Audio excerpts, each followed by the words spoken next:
Mikolo, solingi o s'abonner, au betika point. Kilongo TV. Kilongo TV.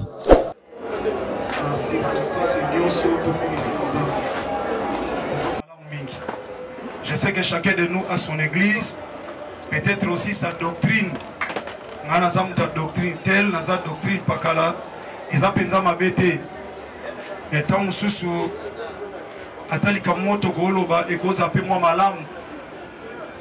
Bien que doctrine na yo cause la oeza, mais tant mususu ko ipe ko salisa yo parce que quelque part même la Bible dit est-ce que la nature ne vous enseigne-t-elle pas?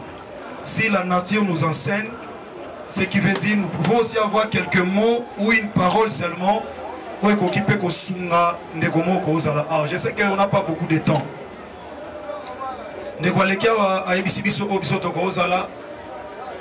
Dans un centre évangélique de la foi en Christ, où il y a une église de la 37e communauté des assemblées de Dieu au Congo. Donc KDC, où il y a la KDS, donc nous sommes des pentecôtistes. Parce que notre frère Rabbi Mavinga azamoko ya bakambi na kati ya iglesia de likamba pasi ya mwesalito kwa koma ao. Bien aimé dans le Seigneur, na lina sala partage moi mukena yo d'une manière de réflexion parce que son otanga na Bible utema na ngeza na esengo parce que obiso to lugeza na mutu mosa azwaka ngona vie azwaka presque nuance et cet homme était tellement riche, était tellement béni. Tant la comme on a bas circonstance, je pouvais tout simplement penser à cet homme. Parce que nous avons une vie, nous avons posé tant de choses, nous avons mutuka, nous avons mandaku, nous avons renommé, nous avons référence, nous avons luka. Oui, c'est bien bon.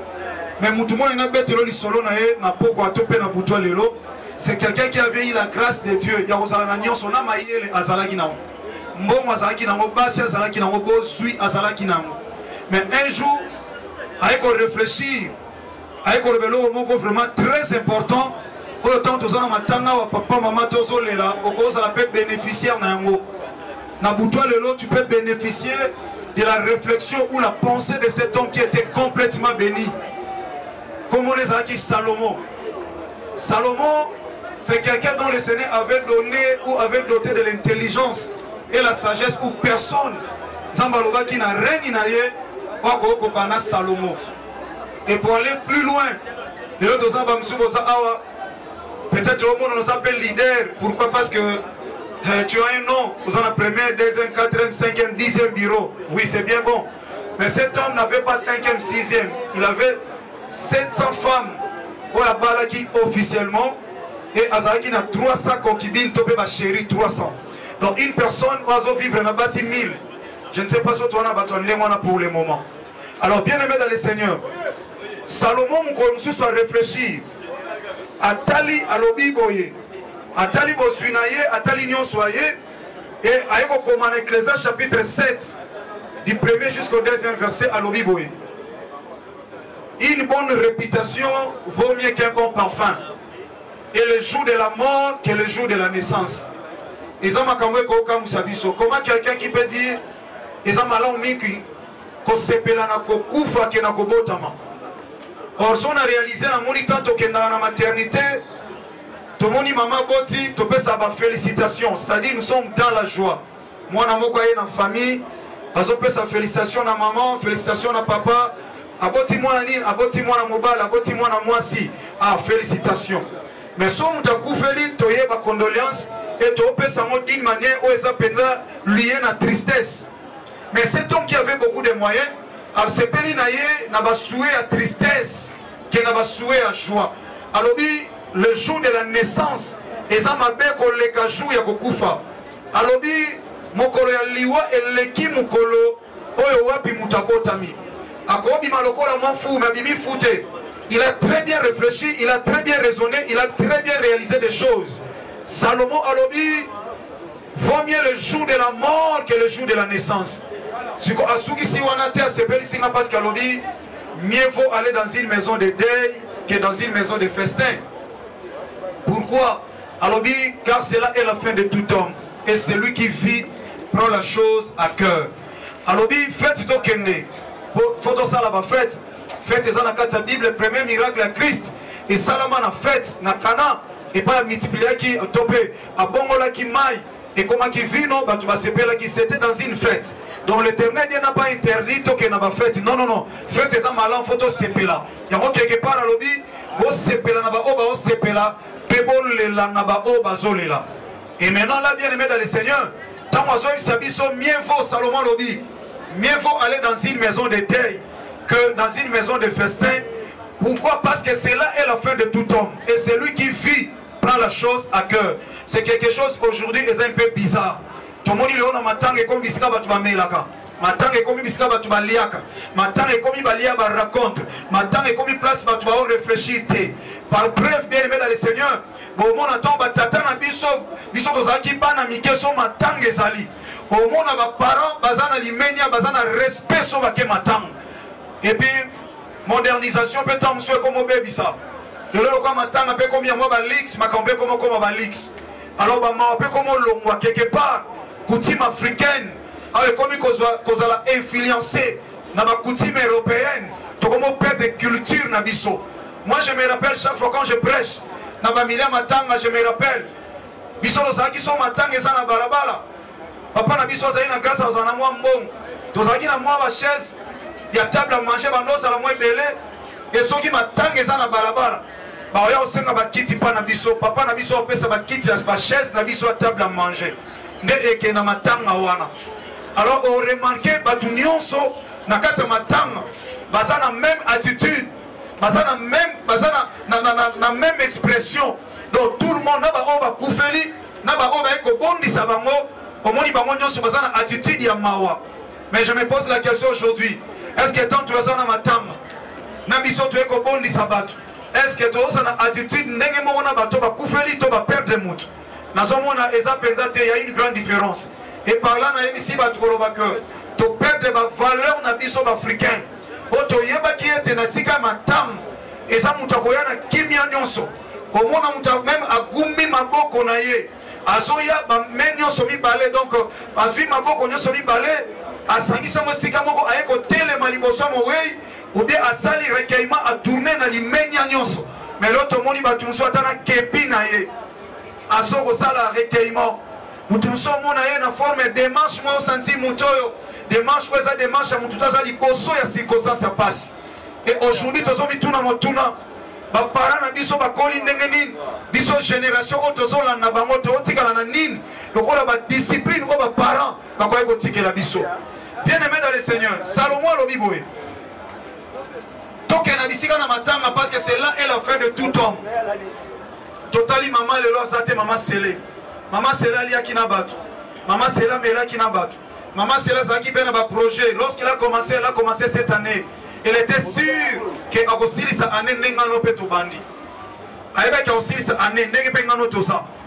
Mais bien aimé dans le Seigneur, nalina yebisa yo que penser na yo ça penser en Nzambete. Ndenge to za boye. Nalina choqué mutu moko koloba bien aimé dans le Seigneur. Ndenge to za boye papa maman frères et sœurs. Peu importe vos suites na yo, peu importe vos relations na yo, peu importe grandeur na yo, peu importe yo ko iko sala. Nalina rappelons que bien aimé dans le Seigneur tokufa ah ngana yo tokufa so yo kufi liboso na ngate ndeto e matanga bonga na kufa liboso na donc neto za bo chacun de nous et c'est là soit conscience ayeba que tant tu es na matanga il faut qu'on réfléchisse. Salomon alobi c'est la fin de tout homme et celui qui vit prend la chose à cœur attitude ni oza nango tant suta to tena na matanga ba msuba so bwa ki sabato parce que azana voiture ana mutuka cher ayoka matea no yo nani basala nzambe sont des aventuriers basala nzambe ce sont des personnes qui n'ont pas de moyens bazotea na babango ka bambong l'église est comme un business na bango. Attention, l'église n'a pas commencé aujourd'hui. Avant ba faux ba bima ba vrai non bazalaka. On ne peut pas parler de loko ya faux ce qui est original et zaté. Et on a dit papa maman frères et sœurs yo okanza kozana sommet posana ba kisi na osalelaka ozana bonganga na ozana ba raison na yo kota so bazotea sango malamu yo so mona wana eza ba aventure mais tika na yebisa yo tu n'es pas le maître de ton souffle. Bible sur dans Ecclésiaste chapitre 8 verset 8 l'homme n'est pas maître de son souffle pour le retenir oza maître ya bilamba Osa mettre en fonction Zanango. Osa mettre à Bami Tukano Banda. Mais je te rappelle, bien aimé dans le Seigneur, qui que vous soyez, quoi que vous en avez, avec beaucoup de respect. Bien aimé, sachez-le que quand le Seigneur le retire aujourd'hui, Bible lobby, ce qui va l'ongolio pemokomi semblable na eteni yanzete bakati babwaki na nzela. Pendant que dans personne ne peut s'opposer à ce que je te dis ce soir. Bien aimé dans le Seigneur, tel que tu es, sache-le qu'il y a des gens au Bazaki lokola yo, bana ba cimetière, ba pola, papa, maman, frères et sœurs. Je prêche à côté d'un évangéliste. Mais je te rappelle, tu finiras par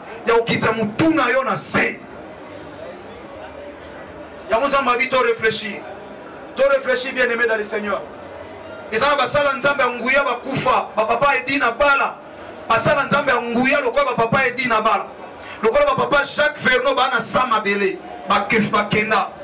Ba président lokwa Mobutu le plus têtu d'Afrique aujourd'hui n'est plus. Oyebi combien d'hommes politiques au Bakoufa.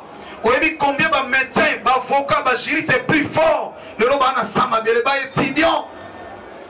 Bana sorte union sur couche sociale union. Et ça na sama bele. Et on a rappelé aux frères et sœurs, papa, maman. Oling na tete okufa. To okufa. Et le lendo to gosala lelo ya bilamba to olata. Mukoto okufa wala tsa bilamba to ponate. Wala to lambo ponate mon frère ma sœur. Baola tu es lamba au ponate.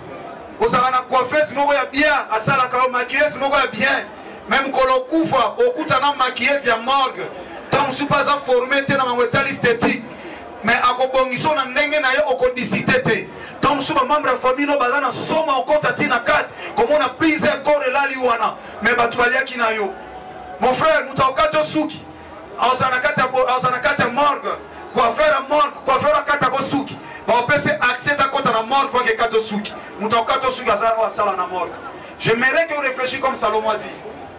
C'est genre de lieu, c'est un lieu, s'il te plaît. Il y a qu'on réfléchit car c'est ici la fin de tout temps. Quand nous sommes arrivés ici, totalement maman scellée. Nathalie na photo au seka. Le jour à ce qui photo à Satana était Mukolomoko. Tamsu au Kanye Munoko na super glue. La moni Mutakufi na morgue. Parce que quand on a col ou abengi super glue s'il vous plaît. Super glue va tiena munoko bakangi mutu munoko. J'ai dit muto ta mususu. Azaki pena makokia ko lobana mutu ke yo lobana ngani yo ko tele mananga. Ba ko tele misanga ba tele misipe yo. Mutu pa ko e ko lobande ngwana. Mais ce jour là, bazui super glue va tiena munoko au disicté. Bien aimé, vanité de vanité. J'aimerais te dire ceci. Au moment où nous sommes tous en amour. Et ça, le emballage, que l'emballage ne te trompe pas. Bien aimé dans le Seigneur, un emballage c'est quoi? Un emballage c'est juste un objet aux a destiné à quelque chose qui est important. Si l'emballage est important, il n'y a pas une chose importante à l'intérieur, du coup l'emballage n'a pas d'importance. Alors, nous avons rappelé, au moins nous avons ce salon qui toko. Nous avons poisson noir qui toko. Nazana posa pembe moi c'est kitoko. Bien aimé dans le Seigneur, ce n'est qu'un emballage. Ce n'est qu'un emballage. Ce n'est qu'un emballage. Yeba ke nzamba zana son emballage wanate. Ce que l'Éternel cherche de nous, ce qui est à l'intérieur de l'emballage, c'est quoi? C'est l'âme. C'est l'âme. Nzamba ana posa âme na yo. Nzamba zana posa âme ezala établi. Âme ezala protégée. Âme na yo, c'est là où se trouvent les émotions et les sentiments de ta vie. Si tu n'arrives pas à gérer tes sentiments, aujourd'hui qu'on gérer mes émotions na yo te, bien aimé dans le Seigneur, mukolo âme na yo, et qu'on connaît tes problèmes, enveloppe wana, ya yezasu na tina mon côté. Ya mwana moni nzamba zoloba. Alobi mukona suka, biso nyonso oleka na jugement. Ero wana tozasu na nzoto te. Tozana nzoto te ba oba okufa kati na Kristo. Ya mwana pote pola zoloba liwa eza gain pour la bato ba kufi kati na Christ. Pourquoi gain? Parce que ma peuple nzoto eza corruptible. Po balata nzoto eza incorruptible. Nzoto oyo epolakate. Nzoto oyo ebebakate za nzoto tokolata. Poto kota na mona ko kontina lola. Mais ba nzoto mokili oyo bien aimé dans le Seigneur, so e kontina mabele lelo après 3 jours et s'exposer. Dès qu'exposé, bien aimé, nous sommes à Katinayo et Bimi Libana, après quelques temps, bien aimé, ebandi kokabwana misune ezotika nzoto miku asuki etiki mutu okomi squelette bato bakufaki il y a 5 ans 10 ans 20 ans passés ce qui était plus belle plus beau que toi aujourd'hui banzoto na bango eza sune ezalaki te. Bien aimé, réfléchir. C'est lié à réflexion. Enveloppe na yo, emballage na yo kosa ote. Otali lo kosa kitoko, toi tu crois que tu es plus que tout le monde. Bien aimé, ceux qui le nzamba retirer âme na yo. Azuka pema na ye. Bien aimé dans le Seigneur, enveloppe ba onyo kolamo. Un jour, toké un hôpital, toké na morgue à Saint-Joseph. Camarade tata na kuf, camarade tata camarade na kufaki. Toké ba bimisi corps na ba tiroir wana. Tellement ça qui très bien congelé donc moyen ça quitté. Na moni ba komi ko tombola ye. Bazo bambaye na seboye. Esika ba sokola bango wana bazo bambaye ba glace ezo longwa. Bazo bamba mutu boye. Bazo bamba mutu boye. Na oki passe. Na lobi nzoto yango bango sala ngo lokola Thompson. Mususu kuna ba exposé kuna Basina mibali bolumbu, bien aimé dans le Seigneur. Vanité de vanité. Nalina rappelle au monde nzoto ezomona lelo. Lokola l'équipe a tunyo soyo que la ba parenté. Oyena matango tu te crois que c'est toi qui es le meilleur. Ozoyena matanga sans réflexion. Ozo kanta lokwa ngana sabo na ana mbongo na sabo na yebana na za jeune. Bien aimé dans le Seigneur. Batata mikolo baza ao. Tuna bango bien aimé. Pourquoi aujourd'hui, biso ba jeune te couvre avant batata mikolo? C'est parce que tu perds la culture, il y a respect. Na babisika belé et surtout na bisika matang. Jeune aina matang il fait tout. Croyant qu'il y a ça ma casse. Atam suma batata misuba telemi batata bafandi. Un jeune na milia matanga. Au moins un jeune a osala n'importe quoi. Azomela n'importe quoi. Azo agir de n'importe quelle manière. Et c'est là ils ont blessé mes parents. Pendant que tata mugata oya bota yote, azoki na motema c'est pas une bénédiction pour toi. Et ça déjà bila kelimabe. Le lokene na ba mort yota na ba corps ezobima. Ba corps ya ba mpaka et comme muke par rapport à ba corps ya ba jeune na bana mike.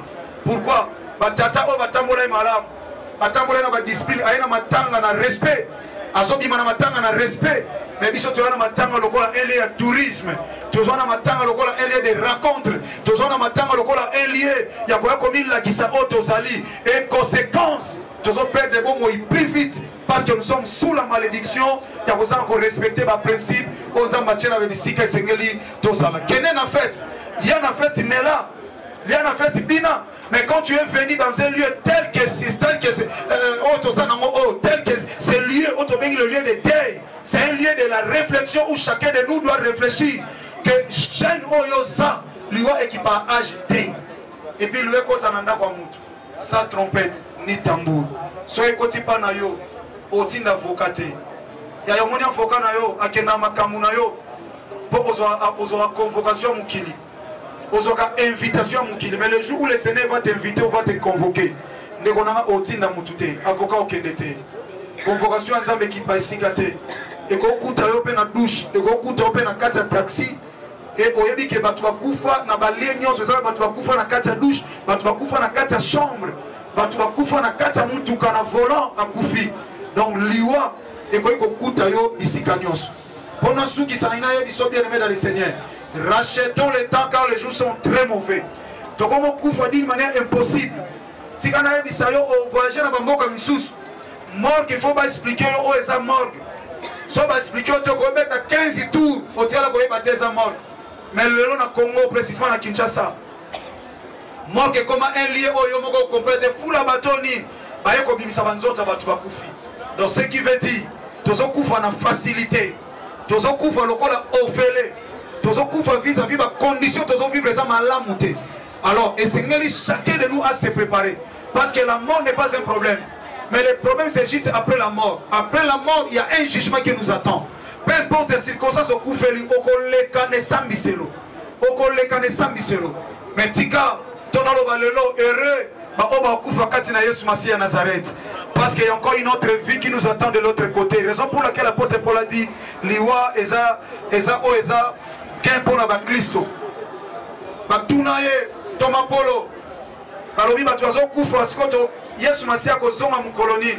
alobité à répondre à bandi à Thessalonique à saler les lettres alobi bato bakufi biso to leki bango lelo te bango ba précéder biso et biso to tikali to c'est l'avènement du fils de l'homme il reviendra dans sa gloire et lorsque c'est pas ça un retour à Christ la Bible dit lorsqu'il reviendra au son de la trompette ce sont que des morts en Christ qui ressusciteront premièrement. Donc, Moutoua Koufi Katina Yesu Massia à Nazareth, lorsqu'il aura le son de la trompette, de Yohana Akose quoi, Moutoua Liboso. Bien aimé, so Koufi Lolo Zalawapi. Awa tu es na matanga, awa, ya c'est là, il va y avoir 6 années. Yo tikali na batang combien? Oyebi? Oyebi te mon frère, ma soeur. Peut-être au tikali na 1 mois, oyebi te? Et ça, tu vas kena matanga, bazo ina ndok bakoufi. Et ça, tu vas kena cimetière, bazo ngate, basal accident dans la cimetière. Parce que cimetière, bazo inda goûter retour corps et na morgue. Oyebi mukolo bota, même oyebi mukolo koufate. Pour la nuit aux alolendo. Frère, pour la nuit aux alolendo. Bosomi ma voiture. Aux âmes d'ali bosote. Maman, pour la nuit aux alolendo, libosa ba locataire na yo. Au monde a battu l'eau pamba parce que yo na moi ba moyen. Au monde a battu l'eau côté parce que yo na un pan à vie. Bien aimé, tout ce que nous en avons, et qu'on défendre les bisotés liboson ensemble. Mais là, qu'on défendre les bisotés misala auto sale. Dans la Bible, après la mort, ce sont que nos œuvres où qu'on témoigne biso. Dans l'ingos soit ta réflexion. Salomon s'appelle Singa l'obito réfléchir. Et la s'appelle na Moïse, dans Psaume 90, dans verset 12. Dans Psaume 90, dans verset 12. Moïse a dit, Seigneur, enseigne-moi à bien compter mes jours. Parce qu'il a réalisé qu'il était pèlerin. A réalisé ça qui m'a l'équinzela. Frère, toi, va l'équinzela. Ma soeur, toi, va l'équinzela. Papa, toi, va l'équinzela. Au Koufa, rappelez-nous au Koufa. Alors rachetons les temps, car les jours sont très mauvais. D'abord, de le place aux assos qui t'a mon tout n'a pas réfléchi. Son papa on avait un problème, t'es bien aimé. Mais mon tout on a bien aimé. Et au Kitaka, on a mon colomoko. Sur le lobo, et au Kitaka, yo, Mikitisi, na yo. Ça va pas molo, mon frère. Yo, l'obité, il n'y a rien qui peut remplacer la parole de Dieu. Il y a réfléchi. Si lui écoute l'élo qui est de Wabi. Si écoute l'élo, on va faire location. Mais tout le monde est boya yo, mais tout le monde est boya yo. Il y a une fonction place dans ce cinquantenaire, on a un métro qui toque là. On s'en va le pas moi mon nene, parce que nous avons les boulots mouqués, vanité de vanité. Sans coufio qui est de Wabi. Jean chapitre 14, dans le verset 1er, on dit que tu vas bien tout le monde. Tu vas dire que tu vas bien tout le monde. Pour nous dire qu'on a tata, ici qui est zébélé.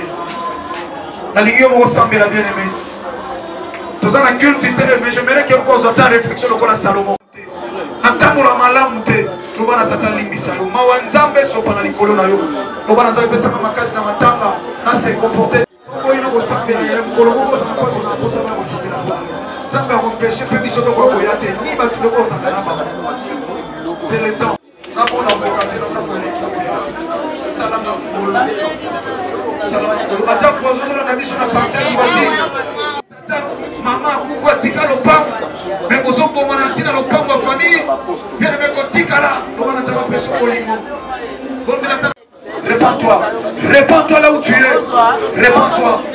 Pam tata tika kenda yo poko tika. Merci bien-aimé. Tant que ça la bande à foi pour la réalité, nous même dans l'église. Au sein de la liste, il y a des âmes où ils ont des panayo ce soir. Il y a aussi là où il y a bango. Il faut son ayo mon centre. Mon qu'on a vu son colère réfléchir. Qu'un coloto koufa. Il y aura aucune pierre qui restera sur notre. Bisognon soto koufa. Soko mizongeli na tete koufa. Attendez quoi sali 120 ans au koufa kaka. Yamwana nzamba pomoy salisa biso de temps à autre toke na matanga toyeba ete nkolo oya lali azaki lokola biso et c'est possible biso pe lobe za la tourna biso et que chacun de nous Seigneur a se préparé pour la rencontre na yo parce que un jour et sans biso le kusala soto raté lola li fait l'auto raté en autre raison pour laquelle père tous en a posa ya lola parce que là-bas Seigneur et qu'on a une vie éternelle mais na kati nzamba bomo ya lifelo et qu'on a un feu éternel tolingi moto éternel te mais tolingi la vie éternelle. Or que la vie éternelle ezaba oba yebio Yesu Masia Nazareth, dont la Bible déclare le Dieu vivant et véritable. De bango wanankolo bako bila yango. Tika liboto sosoli kolo va bénéficier na grâce oyo. Simba libota mobimba nzam. Simba bango tata enfin que nous sur les kamalam qui non de kona biso ya sele abozonga nesika na ya suka umena kozala nzambe na nyonso na kombo moko pesa mela biso poto longa kombo ya nkolo Yesu Masia Nazareth akenda ko bongisa biso lola de to sambeli boye lokola peuple moko na kondima boye tolobi amen.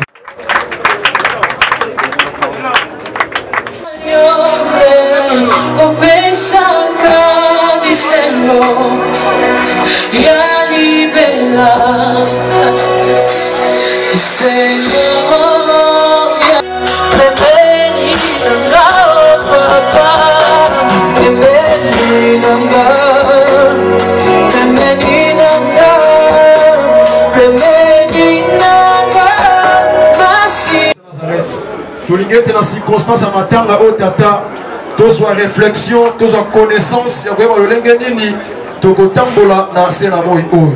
Et moi tout tiki.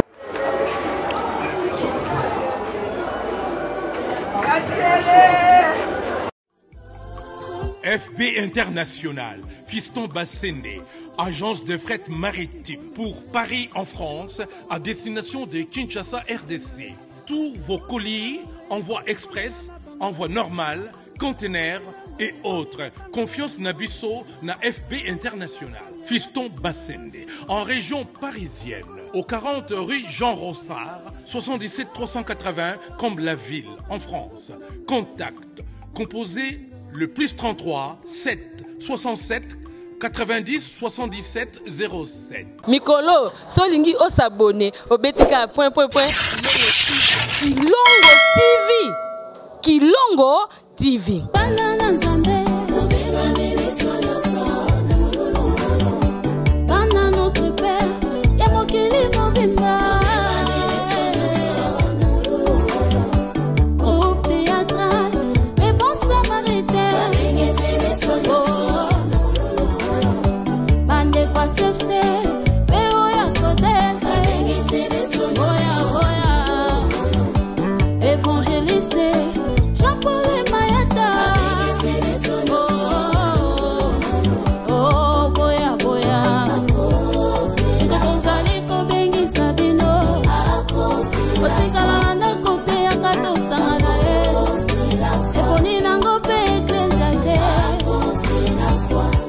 notre père, bana CFC, bana Codef, bana Nzambe nyonso, na yeli bino sango ya sika, sango malamu. Kolo Yesu Masia Nazareth Zamba solo pe ya bomoy, azana bomoy. Ne ko annoncer bino à cause de la foi 8e édition tokozala awa.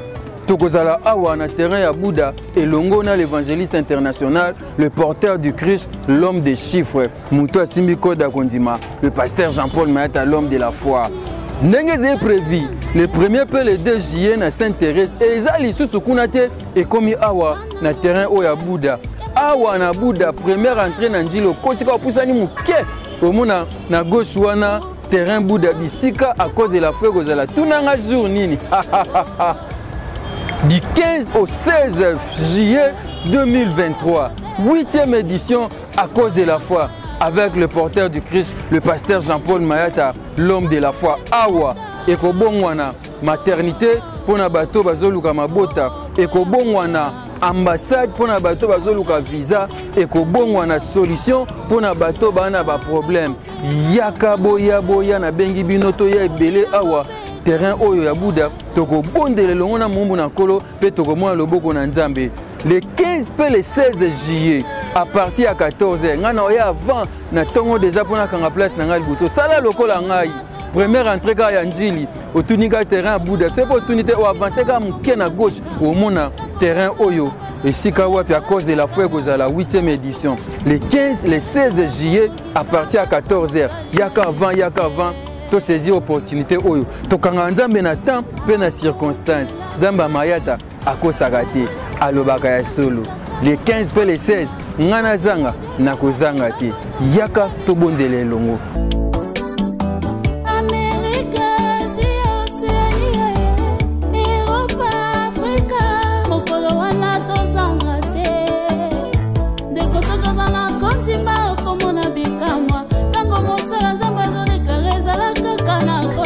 suka Jésus de Nazareth akoko kisa maloba mosali na ye. À cause de la foi, monolo monene sangisaka bato akondima. Miso primordial bato babongola nde mitema. Rendez-vous monene yakambala moko na mbula. Oya tosangana poto tombola nkolo Yesu. Mangomba nyoso bikolo nyoso tosangana lokola mungu moko. À cause de la foi, papa pona simba kibilaka. À cause de la foi.